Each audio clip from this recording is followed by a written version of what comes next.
All right, so we are in video number 4 on chapter 3, part 1, The Moral Reality of War, in Michael Walzer's great book, Just and Unjust Wars. Now, so just a couple of things to finish up. This will finish up now part 1.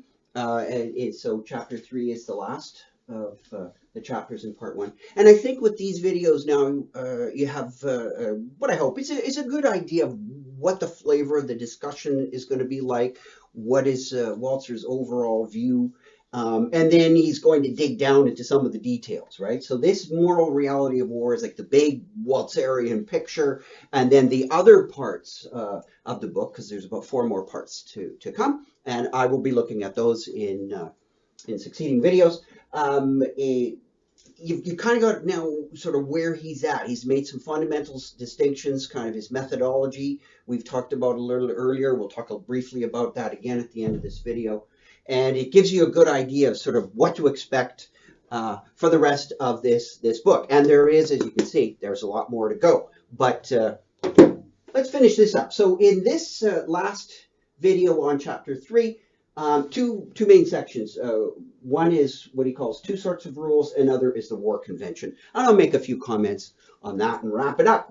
So the 2 sorts of rules dealing with war are kind of clusters of rules that cluster around a central principle. What's that central principle? Basically, we've seen this. It's the moral equivalency of combatants of soldiers, right? He's put that forward. You know, whether soldiers are forced, coerced, right? And that's what he thinks is largely the case, you know, kind of like they're victims of war. Well, you're going to have to decide, you know, there's lots of victims of war, and some are going to be kind of legitimate targets and illegitimate targets. So think about it. If war creates a big sort of class of victims, and soldiers are going to be part of that, but there's going to be also victims that are going to be like, you know, like children or something like that, where you think, okay, those are victims of war, but you can't go after them in a war. That's different than a victim who happens to be a soldier. All right, so and also, you know, we've seen Walzer mention this earlier about there's going to be some kinds of rules. So this is again not jus ad bellum, but jus in bello, justice in war. How does that work? Okay, so again, on this central kind of clustering around this central principle of the moral equivalency of soldiers, they have an equal right to kill, whatever side, good, bad, whatever. The first one he thinks is kind of the social, he calls like the social conditions of battle. Now, keep in mind, he thinks it's all kind of social conditions, but there's levels of deeper social conditions, right? So think of it, you could be, say, all of morality is kind of like a social byproduct, but there would be different levels. Like you might say that even how we treat each other in terms of guides for aggression or violence or whatever, that might be still a socially derived idea, but it's far deeper than, let's say, how you know, eat with a knife and fork or something like that. So you can have social conventions that that have levels that some are deeper than others, right? So just because two things are social conventions, it doesn't mean that they're all on the same level. No, he's talking about really deeper conventions than others. So with that in mind, think about these 2 sorts of rules. One is when and how soldiers may kill, and the second one is whom they kill. And this one, number 2, that's the key for Walzer. But let's have a look at one. Social conditions of battle, right? These can vary over time. You know, and Walzer gives some examples of you know, how they may kill on the battlefield, whether, you know, like with earlier forms of weaponry, you know, like using an arrow. There might be certain rules about what kinds of arrows you can use on the battlefield, et cetera, et cetera. So the minute I say like something like, you know, arrows, you start thinking technology, you start thinking different times. Yeah, these can vary over time. Sure, how it, you know, talking about crossbows and things like that. And then, you know, in our day and age, we're talking about, you know, much more complicated and much more lethal weaponry. You know, like you're talking about bioweapons and nuclear weapons, of course, and various kinds of weaponry, which is much more lethal, much more dangerous than earlier stuff. So these kinds of social conditions can clearly vary over time. The second one, and also as these aren't really the fundamental conditions of war. This is already when you've got talking about the soldiers. You've got it established. The other one is a deeper one in that it's talking about who actually is a soldier. Like if you, as I said, war, according to Walzer, is kind of an aggressive sort of notion, and it creates victims often on both sides of it, and sometimes willing conscripts. But he often uses the language of war creates victims. So in this one here, though, is which ones are you got to sort out the class of victims. So which ones can soldiers kill? Whom they may kill and may not kill. So whom they may kill really are the combatants, right? That's those, soldiers can kill other soldiers. So combatants kill combatants. War is fought between combatants. Now, got to be careful here because remember, war is a political notion. So a lot of this stuff will tie back to political notions. But basically, you're trying to figure out who actually happens to be in the battle space that is a legitimate target and is not. So you can often have people that are caught in war and they're in, a battle space, but they're not legitimate targets. Again, like children and people that just have nothing to do with the war and just get caught in the crossfire.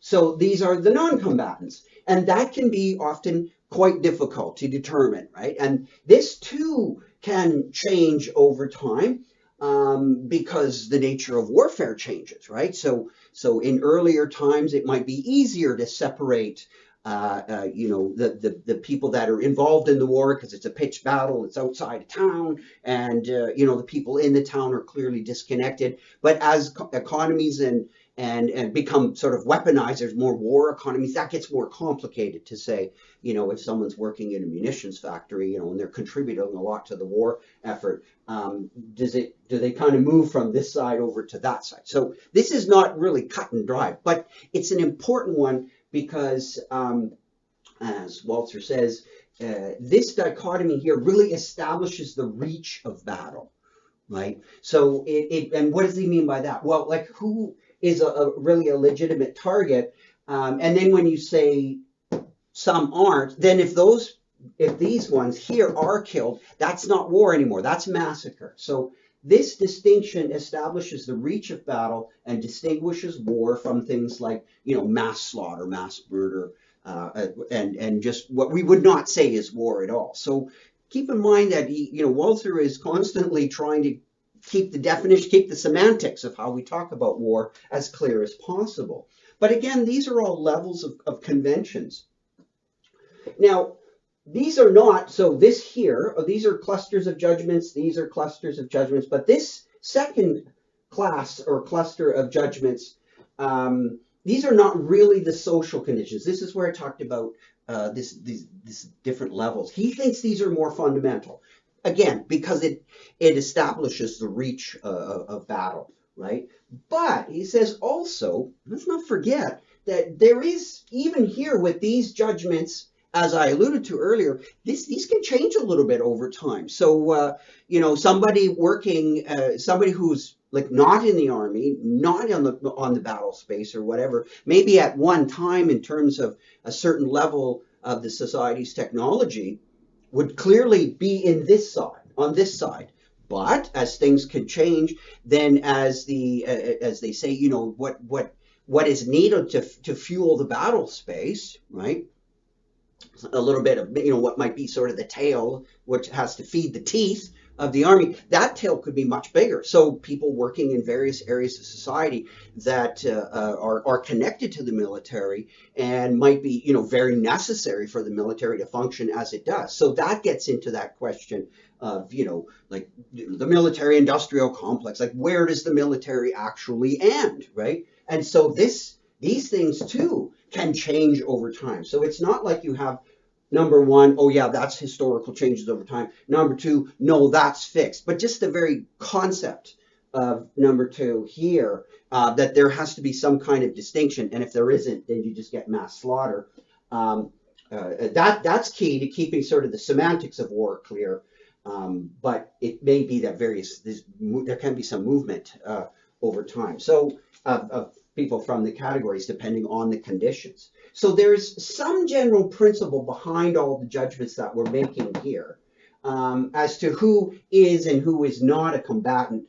But again, the historical specifications of this principle will be conventional in nature. So it will look different at different times. But still, there is this principle that there has to be some kind of distinction. But how we actually unpack it is going to look very much as a product of its times. So it has a conventional element to it. And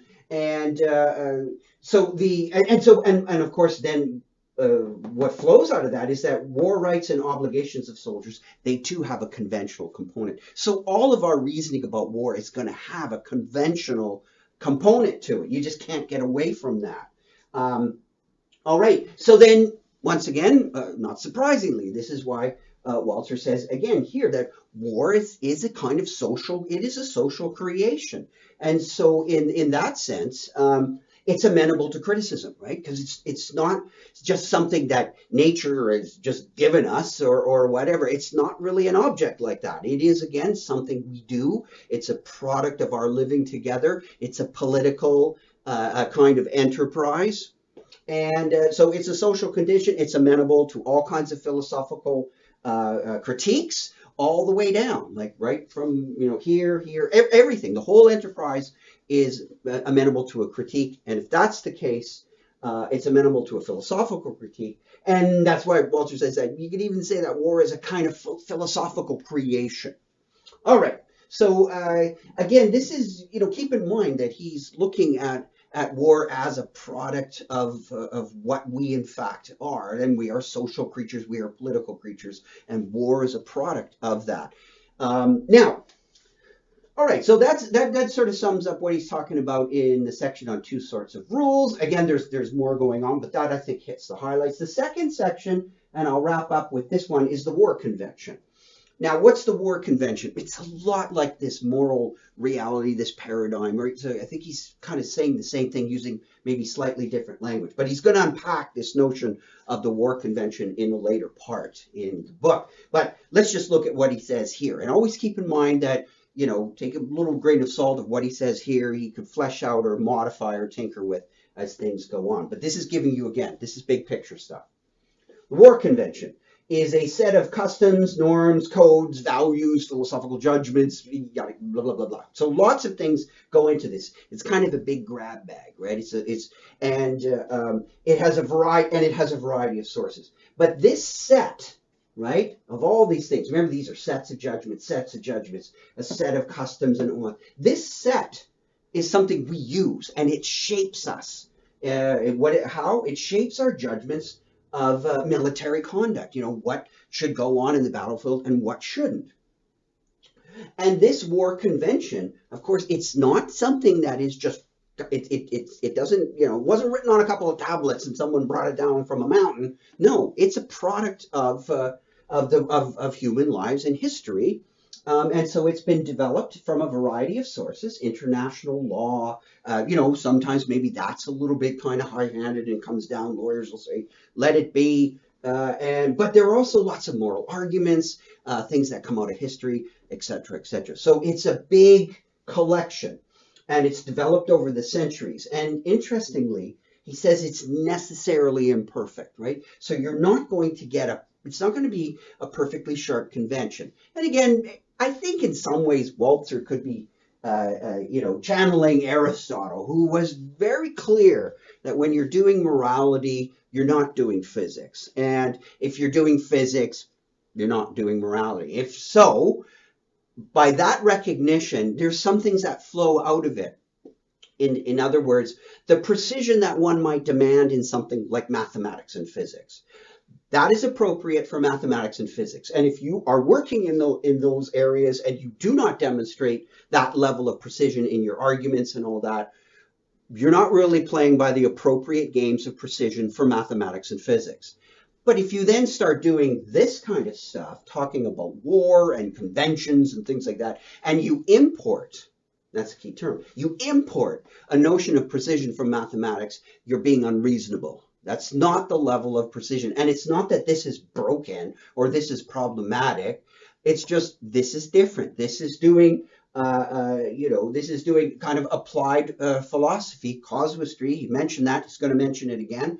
This is looking at cases and examining how they compare to each other and trying to come up with rough general principles out of that. But you don't have perfect mathematical principles. Ethics and all that just doesn't work that way, says Aristotle. And I think we can think about this with Walzer as well. So it's necessarily imperfect. You're never going to get a perfect convention that's going to answer all these questions that we may have about war. Lots of questions we have about ethics. No ethical system perfectly answers them. But that doesn't mean that our ethical systems are necessarily flawed. That's just the way ethics is. It's not physics. And so you're unreasonable if you import different standards of precision from other disciplines. You're unreasonable if you're a mathematician and you import the reasoning standards from something like practical ethics in. You're not really achieving the right level of precision. And again, if you're in this game and you think, well, how come we don't have mathematically watertight arguments? You're actually being unreasonable. So it can be unreasonable to demand too much precision. That's not being reasonable. All right. So again, this war convention, and something is important, and Walzer concludes on this, and he gives an example of surrender to illustrate, our cynicism and our indignation. And it goes something like this. And he uses a lovely example from Tolstoy. I'll let you read that. One of the princes who talks about war. But it goes something like this. We're often cynical about a war convention, all these customs and all that. Why? You hear this a lot. If you talk to a lot of people and you say, I'm studying, I'm studying military ethics, I'm studying, conventions of war, etc., the cynical reaction, and it's okay for people to be kind of cynical, goes something like this. Oh, you know what? In the end, let's face it, all that stuff, that convention and all that war, it's just trying to do the impossible, right? War is horrible, war is terrible, and this is an attempt to try and make it less horrible, right? War should just be banned, right? We shouldn't even talk about the ethics of war. This is largely kind of like a pacifist line. And even realists can often talk about that. War is just so incredibly horrible. It's ridiculous to even talk about the ethics of war or whatever. Forget it. You shouldn't even talk like that. But the real cynicism is, look, when politicians and leaders and generals and all that stuff talk about a war convention and the noble fighting and all that stuff, really what they're doing is they're trying to rationalize their actions on the battlefield. They're trying to rationalize maybe their aggression or whatever. But it's kind of, the cynicism is that this mode of talk is ultimately kind of a backhanded rationalization for war. Okay, that's one thing. So the war convention is something that we're often cynical about.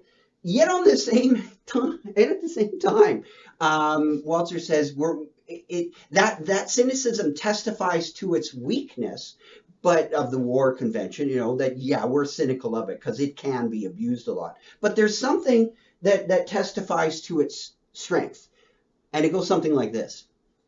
Even though I might be cynical about this war convention or whatever, and, when I was making judgments about a certain battle, and I go, oh yeah, war is horrible, horrible. But then I found out that there was some particular atrocity committed, and it was just like, that was over the top. Now think about that. If you move from saying, well, wars are horrible, etc., and this convention is just a way to justify it, and then you want to also bring into, okay, well, war is bad, but that was really bad, what was done. Like, that was way over the top. Think about expressions like, yeah, but that was really bad, or yeah, but that was way over the top. What kind of semantic distinction is implied here? Well, there is one. There is one that's like, yeah, that's bad, and that's worse. There's a sort of a scale going on here. There's some way of saying, yeah, but that's different. You're not just saying, like, very few people will look at something in war and look at soldiers shooting each other and then when something else happens, we bring in the concept of an atrocity or whatever, and we're totally outraged. We're indignant, totally outraged about that because it's like that's not what you're supposed to do, right? War is bad enough, but you're definitely not supposed to do that, right? So that's the indignation, which kind of testifies to the strength of this war convention, because we will sort of then fall back and say, well, war is bad, but that's way worse. That's over the top. So the convention is something we're both cynical about, and yet it's something we kind of use to express our indignation and our outrage. So it's kind of like sort of like a hated friend or whatever. Like you kind of don't like, and yet you will use. So I'm not sure exactly how to put it, but hopefully that's clear. That in a sense, our attitudes testify both to its weakness and to its strength. But in the end, let's not forget that Walzer is all about thinking about war as a kind of social, cultural product. It changes over time. Even its fundamental laws and rules and ethics, those can change too. So he's not a bedrock type of thinker or a foundationalist, as we say in the philosophy game. He's not thinking like that. He's always looking at, okay, do we think ethically about these things? And he gives us another example, like the common law, this set here, as it shapes our judgments, we get sort of a common law of combat, right? Not a Napoleonic code of combat, but a common law that comes up over the centuries. And this is developed here by, again, there's that word again, a casuistry, a practical casuistry, in the sense that it's not something that just comes on high and that we just conceptualize. No, it's something that emerges out of what we do, and we look at examples of our practice. So that brings me to the end of what I'm going to do on part one. I hope this gives you kind of a good idea of what part one is about in Walzer's text, because basically the other parts will go into a lot more detail and flesh a lot of this out, giving lots of examples. And this practical casuistry is, looking at very specific historical examples and trying to come up with some kinds of principles. But the principles you come up with are never going to be these a priori philosophically rigid ones. They're always going to be products of looking at what we do, and what we do, it does change. So what we think that is the moral correct way, that too will change over time. But it still doesn't mean that just anything goes. So to go back to Aristotle and conclude on Aristotle is, we shouldn't fall prey to demanding the rigor of mathematics and physics in our ethics, but we do not by any means countenance that kind of lack of rigor means there's no rigor at all and just anything goes. That absolutely does not follow. See you next video.